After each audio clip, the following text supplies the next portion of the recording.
ರಾಜ್ ನ್ಯೂಸ್ಗೆ ಸ್ವಾಗತ. ಇದೀಗ ಹೆಡ್ಲೈನ್ಸ್.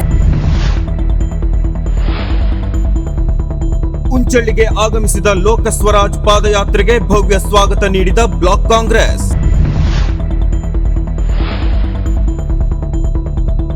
ಹೆಂಡತಿಯನ್ನು ಕಡಿದು ಕೊಲೆ ಮಾಡಿದ ಆರೋಪಿಗೆ ಜೀವಾವಧಿ ಶಿಕ್ಷೆ ನೀಡಿದ ನ್ಯಾಯಾಲಯ. ಇಳ್ಳಿ ಮನೆಯಲ್ಲಿ ಕಾಲು ಸಂಕ ಲೋಕಾರ್ಪಣೆ ಮಾಡಿದ ಶಾಸಕ ಭೀಮಣ್ಣ ನಾಯ್ಕ್. ಜನವರಿ 8 ಮತ್ತು 9ರಂದು ಶಿರಸಿಯಲ್ಲಿ ಲಭ್ಯವಾಗಲಿರುವ ಭಾರತ್ ಅಕ್ಕಿ, ಕಡಲೆಬೇಳೆ ಮತ್ತು ಚಹಾ ಪುಡಿ. ಫೆಬ್ರವರಿ 8ರಿಂದ 2 ದಿನಗಳ ಕಾಲ ಸಿದ್ದಾಪುರದಲ್ಲಿ ಸಿದ್ದಾಪುರ ಉತ್ಸವ.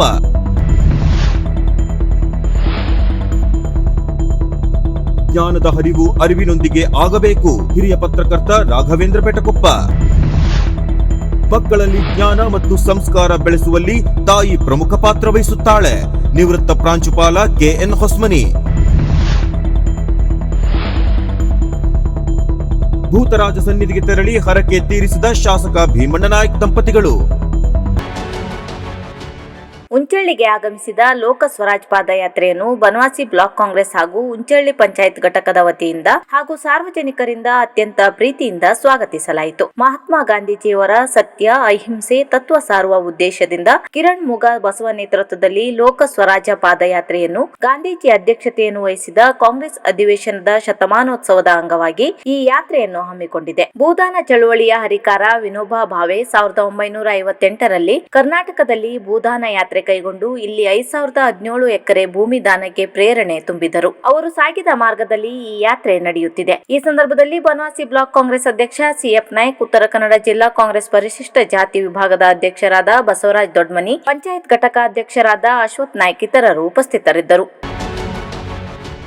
ಹೆಂಡತಿಯನ್ನು ಕೊಡಲಿಯಿಂದ ಕಡಿದು ಕೊಲೆ ಮಾಡಿ ಮನೆಯ ಅಂಗಳದಲ್ಲಿ ಮಲಗಿಸಿ ತಾನು ವಿಷ ಕುಡಿದು ಹಾಸಿಗೆಯಲ್ಲಿ ಮೃತಳ ಜೊತೆ ಮಲಗಿದ್ದ ಆರೋಪಿ ಪಾಳ ಗ್ರಾಮದ ಬಸವರಾಜ್ ಗಡಿಗಪ್ಪ ಮೇಲಿನ ಮನೆ ಈತನಿಗೆ 1ನೇ ಅಧಿಕ ಜಿಲ್ಲಾ ಮತ್ತು ಸತ್ರ ನ್ಯಾಯಾಲಯದ ನ್ಯಾಯಾಧೀಶರಾದ ಕಿರಣ್ ಕಿಣಿ ಇವರು ಜೀವಾವಧಿ ಶಿಕ್ಷೆ ಹಾಗೂ 25,000 ರೂಪಾಯಿ ದಂಡ ಮತ್ತು ಮೃತಳ ಕುಟುಂಬಕ್ಕೆ 50,000 ರೂಪಾಯಿ ಪರಿಹಾರ ನೀಡುವ ಶಿಕ್ಷೆ ವಿಧಿಸಿದ್ದಾರೆ. ಈ ಪ್ರಕರಣದಲ್ಲಿ ಸರ್ಕಾರದ ಪರ ಪಬ್ಲಿಕ್ ಪ್ರಾಸಿಕ್ಯೂಟರ್ ರಾಜೇಶ್ ಎಂ ಮಳಿಗಿಕರ್ ಪರಿಣಾಮಕಾರಿಯಾದ ವಾದ ಮಂಡಿಸಿದರು.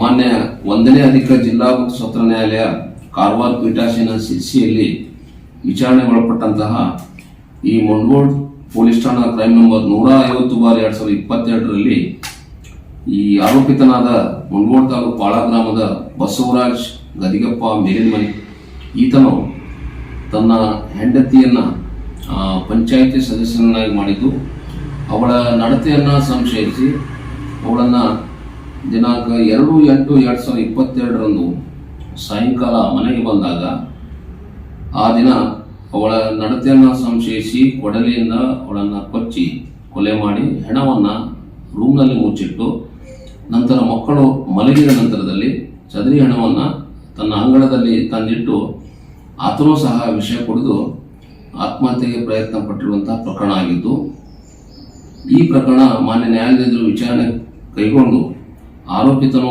ತನ್ನ ಹೆಂಡತಿಯನ್ನ ಕೊಲೆ ಮಾಡಿದ್ದ ಆರೋಪ ಸಾಬೀತಾಗಿದೆ ಅಂತ ಹೇಳಿ ಈ ದಿನ ಮಾನ್ಯ ನ್ಯಾಯಾಲಯವು ಆರೋಪಿತನಿಗೆ ಜೀವಾವಧಿ ಶಿಕ್ಷೆಯನ್ನು ಹಾಗೂ 25,000 ರೂಪಾಯಿ ದಂಡವನ್ನು ವಿಧಿಸಿದೆ. ಅಲ್ಲದೆ ಮಕ್ಕಳಾದ ಆತನ 3 ಮಕ್ಕಳಿಗೆ 50,000 ರೂಪಾಯಿ ಪರಿಹಾರ ನೀಡುವಂತೆ ಆದೇಶವನ್ನು ಮಾನ್ಯ ನ್ಯಾಯಾಲಯದ ನ್ಯಾಯಾಧೀಶರಾದಂತಹ ಶ್ರೀ ಕಿರಣ್ ಕಿಣಿ ಸಾಹೇಬರು ಈ ದಿನ ತೀರ್ಪನ್ನು ಇಟ್ಟಿದ್ದಾರೆ. ಈ ಪ್ರಕರಣಕ್ಕೆ ಸಂಬಂಧಪಟ್ಟಂತೆ ಅಂದಿನ ತನಿಖಾಧಿಕಾರಿಯಾದ ಸಿದ್ದಪ್ಪ ಎನ್ನುವರು ತನಿಖೆ ಕೈಗೊಂಡು ದೋಷಾರೋಪಣಾ ಪಟ್ಟಿ ಸಲ್ಲಿಸಿದರು. ಮತ್ತೆ ಅದೇ ರೀತಿ ಕರಿಬಸಪ್ಪ ಇಂಗಳಸೂರು ಹಾಗೂ ತಿರುಪತಿ ಚೌಡಣ್ಣನವರು ತನಿಖಾ ಸಹಾಯಕರಾಗಿ ಕೆಲಸ ಮಾಡಿದರು. ಈ ಕುರಿತಂತೆ ಮಾನ್ಯ ನ್ಯಾಯಾಲಯವು ಈ ದಿನ ಸ್ಪಷ್ಟ ಕೊಲೆ ಅಪರಾಧಿಗೆ ಯೋಗ್ಯ ಶಿಕ್ಷೆಯನ್ನು ನೀಡಿದ್ದು ಇರುತ್ತದೆ.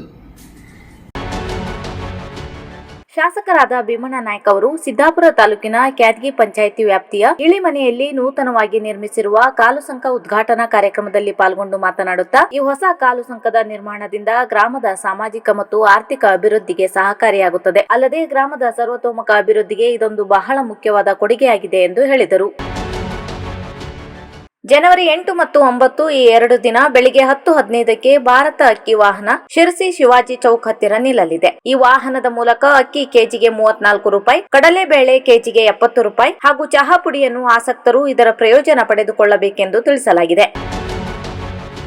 ಪ್ರತಿ ವರ್ಷದಂತೆ ಈ ವರ್ಷದ ಸಿದ್ದಾಪುರ ಉತ್ಸವ ಫೆಬ್ರವರಿ 8 ಹಾಗೂ 9ರಂದು 2 ದಿನಗಳ ಕಾಲ ಜರುಗಲಿದೆ ಎಂದು ಸಿದ್ದಾಪುರ ಉತ್ಸವ ಸಮಿತಿ ಅಧ್ಯಕ್ಷ ಕೆಜಿ ನಾಯ್ಕ ಹಂಜಿಬೈಲ್ ತಿಳಿಸಿದರು. ಸಿದ್ದಾಪುರ ಘಟಕದ ಸಿದ್ದಾಪುರ ಉತ್ಸವ ಕಾರ್ಯಾಲಯದಲ್ಲಿ ಪತ್ರಿಕಾಗೋಷ್ಠಿ ನಡೆಸಿ ಮಾತನಾಡಿದ ಅವರು, ಸ್ಥಳೀಯ ಕಲಾವಿದರಿಗೆ ಕೂಡ ಅವಕಾಶ ಕಲ್ಪಿಸುವ ನಿಟ್ಟಿನಲ್ಲಿ 2 ದಿನಗಳ ಕಾಲ ಈ ವರ್ಷದ ಸಿದ್ದಾಪುರ ಉತ್ಸವ ನಡೆಸಲಾಗುತ್ತಿದೆ. ತಾಲೂಕಿನಲ್ಲಿ ಜಾತ್ರೆ ಉತ್ಸವಗಳು ಬರುತ್ತಿರುವ ಹಿನ್ನೆಲೆಯಲ್ಲಿ 3 ದಿನ ಇರುವ ಉತ್ಸವವನ್ನು 2 ದಿನಗಳಿಗೆ ಸೀಮಿತಗೊಳಿಸಲಾಗಿದೆ. ಪಟ್ಟಣದ ನೆಹರು ಮೈದಾನದಲ್ಲಿ ಉತ್ಸವ ಜರುಗಲಿದೆ ಎಂದರು. ಉದ್ಘಾಟನಾ ಹಾಗೂ ಸಮಾರೋಪ ಸಮಾರಂಭಗಳಿಗೆ ಸ್ವಾಮೀಜಿಗಳು, ಜಿಲ್ಲೆಯ ಸಂಸದರು, ಶಾಸಕರು ಸೇರಿದಂತೆ ಅನೇಕ ಗಣ್ಯರನ್ನು ಆಹ್ವಾನಿಸಲಾಗುವುದು. ತಾಲೂಕಿನ ಜನತೆ ಉತ್ಸವದಲ್ಲಿ ಪಾಲ್ಗೊಂಡು ಉತ್ಸವವನ್ನು ಯಶಸ್ವಿಗೊಳಿಸಬೇಕೆಂದು ಮಾತನಾಡಿದರು.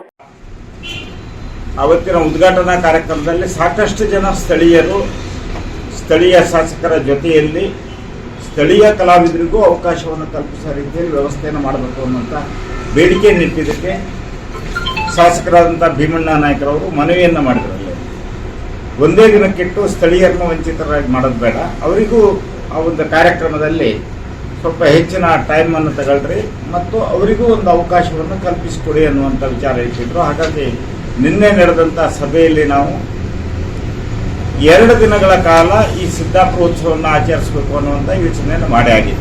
ಅದು ಫೆಬ್ರವರಿ 8 ಮತ್ತು 9. 8ನೇ ತಾರೀಕಿಗೆ 2ನೇ ಶನಿವಾರ ರಜೆ ಇರುತ್ತೆ ಸರ್ಕಾರಿ ಕಚೇರಿಗಳಿಗೆ. ಮೇಲಾಗಿ 9ನೇ ತಾರೀಕು ಭಾನುವಾರ ಬರುತ್ತೆ. ಹಾಗಾಗಿ ಕಾರ್ಯಕ್ರಮದಲ್ಲಿ ವೀಕ್ಷಣೆಯನ್ನು ಮಾಡಲಿಕ್ಕೂ ಜನರಿಗೆ ಅವಕಾಶ ಆಗುತ್ತೆ, ಜೊತೆಗೆ ಪಾಲ್ಗೊಳ್ಳೋರಿಗೂ ಅವಕಾಶ ಆಗುತ್ತೆ ಅನ್ನುವಂಥ ಕಾರಣವನ್ನು ಇಟ್ಟುಕೊಂಡು ಆ ತೀರ್ಮಾನವನ್ನು ನಿನ್ನೆ ಮಾಡಿ ಆಗಿದೆ.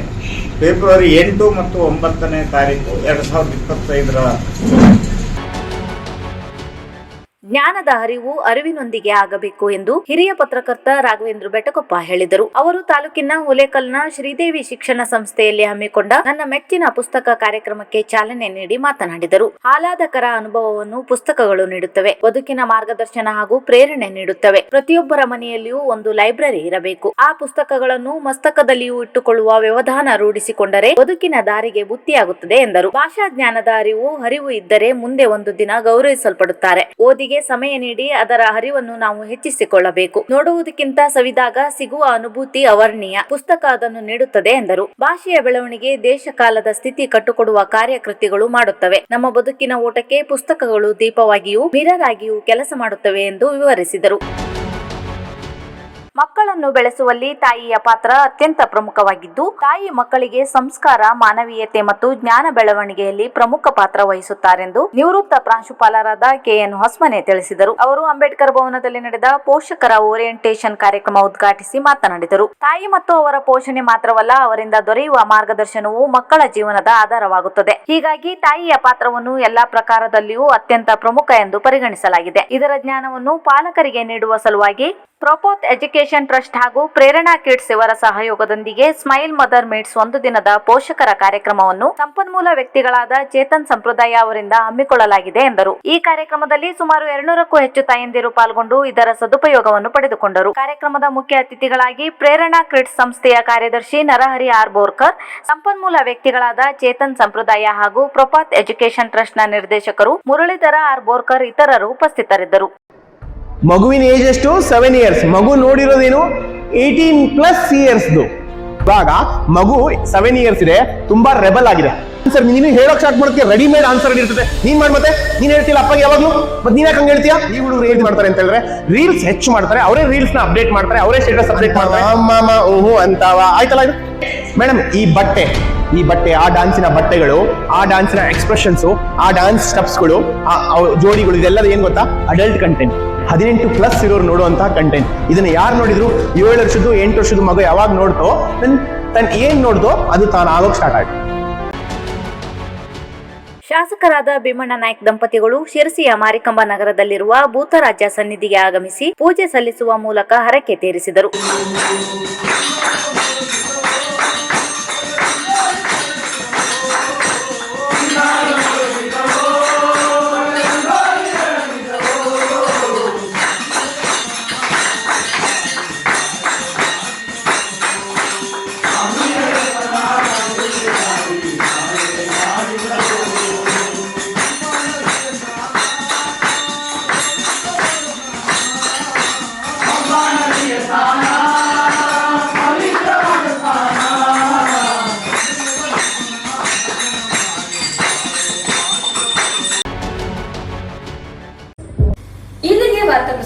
ಮುಕ್ತಾಯವಾಯಿತು. ಮುಂದಿನ ವಾರ್ತೆಗಳೊಂದಿಗೆ ಸಿಗೋಣ. ನಮಸ್ಕಾರ.